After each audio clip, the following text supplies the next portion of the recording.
Yes, it's me, Ronald Reagan. I came back to deliver a message that's more urgent than any I delivered as president. I've always been a Republican, but this Republican Party is unrecognizable and shameful. I'm bewildered by your fealty to Donald Trump and your lies to support him. You're the source of his lethal control over voters that will lead to his election and the replacement of our democracy with a dictatorship. And all because you believe it will keep you in power. But it won't. All power will reside in Donald Trump with none left for you.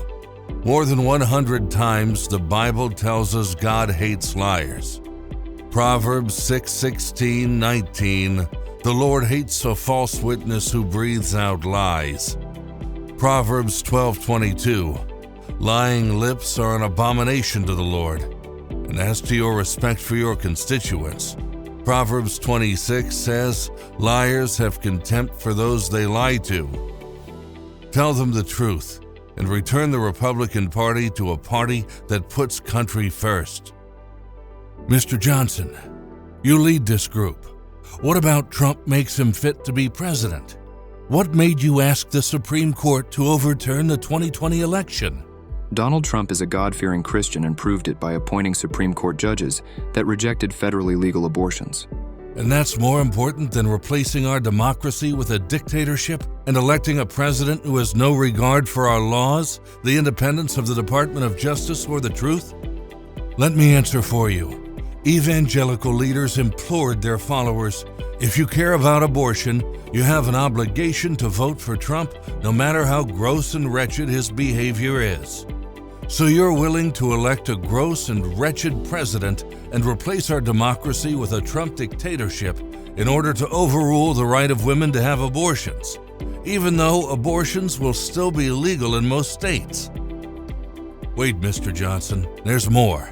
Many evangelicals used Bill Clinton's transgressions to emphasize that character and morality matters and that our political system depends on having moral leaders. Do you agree with them? Of course. Well, let's take a look at Mr. Trump's character and morality. 18 of his appointees and cronies were arrested, indicted, or jailed for lying to the FBI, for inviting foreign meddling in our elections, child pornography, and Medicare fraud. Did Trump condemn their behavior? No, Mr. Johnson, he pardoned them. What happened to the importance of morality and good character to good government? Wait, I have another question. What's the 8th commandment say? Thou shalt not steal. Would a person of good moral character steal? No. Well, Trump misled millions of supporters into donating nearly $500 million to his official election defense fund, promising to use it to overturn the 2020 election, but instead used it to pay lawyers to defend him against all the lawsuits and investigations he faces. Wait, there's more. Judges ordered Trump to pay $2 million for using his foundation contributions to pay his political expenses, and another $25 million to compensate students he defrauded by promising to teach them the secrets of success in real estate. This from a man who drove 6 of his ventures into bankruptcy. You are threatening to stop the investigation of Trump's handling of classified information if Republicans get a majority. But as the DOJ argued, the investigation is essential to mitigate national security risks. Given his history of tailoring foreign policy to benefit himself financially, the DOJ has reason to worry that Trump would exploit military and cyber defense information for financial gain. The FBI's arrested millions of criminals and saved countless lives. Yet Mr. Jordan repeatedly deceives voters, claiming that President Biden has weaponized the FBI against Republicans. He's diminished the world's trust in the FBI and costed access to qualified employees and sources of vital information. He has weakened its ability to keep America safe. Mr. Jordan, it seems you're okay with rising crime and more international threats to our grid and cybersecurity as long as you can stay in power. My committee has heard from dozens and dozens of whistleblowers who claim the FBI has been weaponized against Republicans. Not true. Only 4 testified, and all of them were paid by Kash Patel, a Trump loyalist. Why in the world would you hobble the ability to keep Americans safe? You also know what he'll do to health insurance. He's been on a mission to repeal Obamacare for years, not because Obamacare doesn't work, but because he wants to punish Barack Obama for making fun of him at a press event. He started sabotaging Obamacare when he was president. He canceled a provision that lowered premiums and halved its enrollment period. He made it more expensive and harder for people to apply. 2.3 million people, including 700,000 children, lost their health insurance. Millions more lost their employer's insurance when they lost their jobs during COVID. And now, he's proposed cuts of $800 billion to Medicare and $200 billion to Medicaid. If Republicans remain his footman and he cancels Obamacare, they will be complicit in 21 million more people losing their insurance, and no one will be covered for pre-existing conditions. How would you Republicans stand in the winds that would blow then? Perhaps the most blatant and audacious Republican lie was that Trump won the 2020 election even though his claim was rejected by 60 courts, including the Supreme Court, every state and federal election official, all our intelligence agencies, and Trump's own Attorney General William Barr. Indeed, the electors who submitted fake ballots have confessed to their fraud and admitted Trump lost in their state. Shockingly, most of the 120 Trump-endorsed Republican candidates piled on.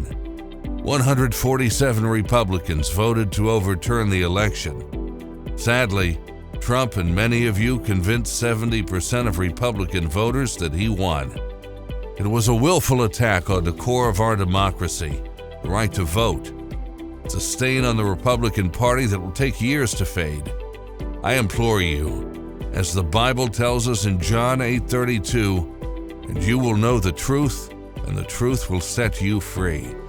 And now, inexplicably, you're putting all Western democracies at risk by blocking military aid to Ukraine. That's right. Ukraine will not receive another penny if Republicans retake control of Congress. We're not the tools of the Democratic deep state. Ukraine is a scam. Miss Green, you've chosen false rhetoric over country. False rhetoric that jeopardizes America's security and the security of all Western democracies. And given Trump's adoration of and his financial dependence on Vladimir Putin, he'd let Russia win and give Putin a pass when he invades NATO members. Secretaries of State Condoleezza Rice and Defense Robert Gates warned, we must push back the invader now to avoid confrontation with Russia in the future. If this lesson is ignored, Russia will attack NATO members. But why am I surprised? You're the queen of conspiracy theories. You told us 9/11 was a hoax, that devastating California wildfires were started by a laser from space, controlled by a Jewish banking family with connections to powerful Democrats. That Supreme Court Justice Ruth Bader Ginsburg was replaced by a body double before her death. Congratulations, though. Now a majority of Republicans oppose more aid to Ukraine. These are not political promises like those elected officials often break. These are obsessions, uncontrollable compulsions which he will carry out. Electing him would mock and render powerless our laws and courts. It would destroy the world's respect and trust in America. It's taken centuries to build that, but with your help, it will take one administration to destroy it. The mob at the Capitol bashed windows, built gallows, chanted "Hang Mike Pence," and urinated in and smeared feces on the walls. 5 people died in the rampage, yet Republicans praised them. Representative Paul Gosar called the attackers peaceful patriots. Georgia Representative Andrew Clyde said all the video showed was an orderly group of normal tourists.